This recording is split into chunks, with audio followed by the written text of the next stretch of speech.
الحمدللہ رب العالمین والصلاة والسلام علی سید الانبیاء والمرسلین وعلی آلہ واصحابہ اجمعین۔ میں مولوی صدیق اکبر یوٹیوب چینل اسرا ٹی وی سے۔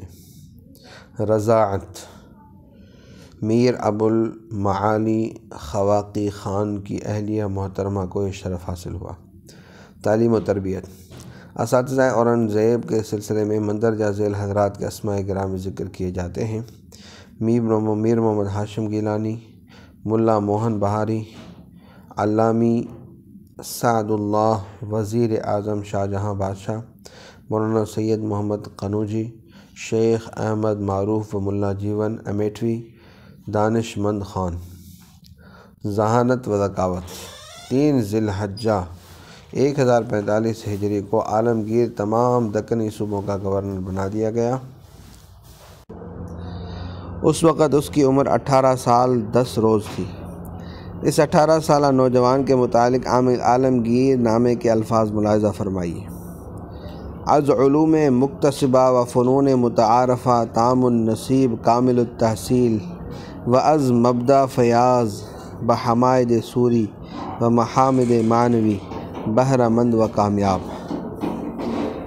خانہ معنی نگار حضرت حرف نسخ و نستعلیق بکرسی تحسین و تزیین نشاندہ۔ خلاصہ یہ کہ جملہ علوم و فنون کو مکمل طور پر حاصل کیا، عربی، فارسی، ترکی اور ہندی زبانوں میں پوری مہارت پیدا کی اور عربی اور فارسی خط نسخ و نستعلیق میں کمال حاصل کیا۔ اسی کے ساتھ فنون حربیہ، ملکی آئین، طریق جہاں بانی و دستور فرما روائی کا وہ بہترین سلیقہ فراہم کیا کہ اس ننھی سی عمر میں سب سے زیادہ پرآشوب صوبوں یعنی صوبہ جات دکن کی وہ کامیاب گورنری کی کہ بعد کے کہنہ مشق حکام اور افسران اس کامیابی کے ساتھ حکومت نہیں کر سکے۔ حفظ کلام اللہ اور تجوید و قرات۔ یہ تو عام طور پر معلوم ہے کہ اورنگزیب حافظ کلام اللہ تھا، مگر قابل تحسین یہ ہے کہ یہ فخر و سعادت لڑکپن میں نہیں بلکہ عمر عزیز کی 43 بہاریں گزر جانے کے بعد یہ دولت حاصل کی، جب برادرایہ جنگ سے نجات پا چکنے کے بعد اورنگزیب بلا شرکت غیر پورے ہندوستان کا شہنشاہ ہو چکا تھا۔ غالباً یہ اس کا شکریہ تھا جو اس نے اپنے معبود تاج بخش کی بارگاہ میں پیش کیا۔ ابتداء حفظ قرآن کی تاریخ آیت کریمہ سنقرئک فلا تنسیٰ اور اختتام کی لوح محفوظ سے نکلتی ہے۔ اورنگزیب کی ایک مقرب شاعر ضمیر نے اس موقع پر کہا تھا: تو حامی شرع و حامی تو شارع، تو حافظ قرآن و خدا حافظ تو۔ مزید برآں قابل ستائش یہ کہ در عرض اندک دفتے و مختصر فرصت مجموع کلام مجید و فرقان حمید با رعایت مراتب قرات و شرائط تجوید و ادراک شان نزول آیات بینات و تفسیر معانی و فہم اسرار و نکات برلوحہ حافظ اشرف مرقوم گشت۔ پہلے پڑھ چکے ہو کہ 1070 ہجری میں عالمگیر کے اصرار پر حضرت خواجہ محمد سعید صاحب خلف رشید حضرت مجدد صاحب قدس اللہ سرہ العزیز دہلی تشریف لائے۔ حفظ کلام اللہ شریف آپ کی تشریف آوری کی پہلی برکت تھی۔ اس کے بعد روحانی تکمیل کے لیے حضرت شیخ سیف الدین صاحب نبیرہ حضرت مجدد صاحب دہلی تشریف لائے تھے۔ غالباً زمانہ قیام ہی میں یہ دولت حاصل ہوئی۔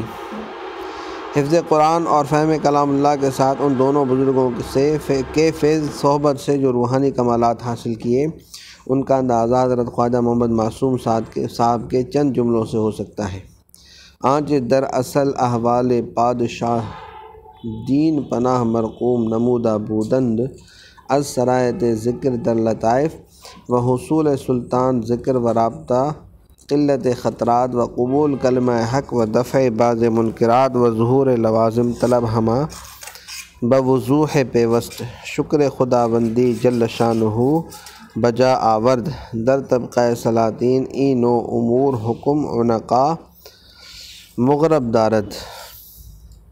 ہاتھی سے لڑائی 29 ذی القعدہ 1042 ہجری بمطابق 28 مئی 1633 عیسوی کی صبح کو شاہان مغلیہ کے دیرینہ رسم کے مطابق مست ہاتھیوں کی لڑائی کا تماشا دیکھنے کے لیے قلعہ آگرہ کے جھروکے میں بیٹھا ہوا تھا۔ دریا کے کنارے 2 مست ہاتھی لڑنے کے لیے چھوڑے گئے۔ دارا، شجاع اور 14 سالہ اورنگزیب اپنے اپنے گھوڑوں پر سوار میدان میں کھڑے تماشا دیکھ رہے تھے۔ صورت سندر نامی ہاتھی ایک طرف کو بھاگا، اس کے مقابل سدکر نامی ہاتھی نے تعاقب کیا۔ حریف دور نکل گیا تھا۔ سدکر نے مجمع کا رخ کیا۔ سب سے آگے اورنگزیب کا گھوڑا تھا۔ مجمع میں انتشار پیدا ہو گیا، مگر اورنگزیب نے بازوئے جلاوت، کشودہ پیشانی، دو ہاند دیونزدار مجروح ساخت۔ چوٹ کھا کر ہاتھی اور غضبناک ہوا۔ اس نے اورنگزیب کے گھوڑے پر اپنے دانتوں سے اس زور کا حملہ کیا کہ گھوڑا لڑکھڑا کر گرا، مگر اورنگزیب فوراً اچک کر کھڑا ہو گیا اور تلوار نیام سے کھینچ لی۔ دارا تو دہشت کھا کر بھاگ نکلا، مگر شہزادہ شجاع اور راجہ جے سنگھ نے دوسری طرف سے ہاتھی پر حملہ کیا۔ اسی اثنا میں صورت سندر نے عقب سے آ کر سیدکر پر حملہ کر دیا۔ سدکر بھاگ نکلا۔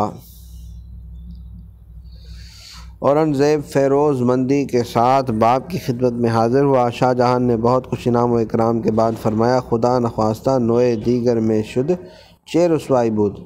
عالمگیر نے عرض کیا، مرنے میں کیا رسوائی، پردہ پوش بادشاہاں مرگ است۔ رسوائی تو یہ تھی جو بھائی صاحب سے سرزد ہوئی۔ یہ عالمگیر کے عہد طفلی کا عظیم الشان واقعہ ہے اور یہی دارا کی رقابت کا آغاز ہے۔ عطائے منصب تقریباً 1 سال بعد یعنی 3 رجب 1044 جبکہ عالمگیر شاہ جہان کے ساتھ کشمیر جا رہا تھا، اس کو لوکا بھون کا پرگنہ عطا ہوا، نیز بمنصب 2 ہزاری ذات و 4 ہزاری سوار و علم و نقارہ و تومان توغ بلند پائے گی بخشیدہ فرمان داند کے بعد ازیں خیمہ سرخ برائے گوہر اکلیل سلطنت برپا میں کردہ باشند۔ ملکی مہمات اور دارا کی رقابت۔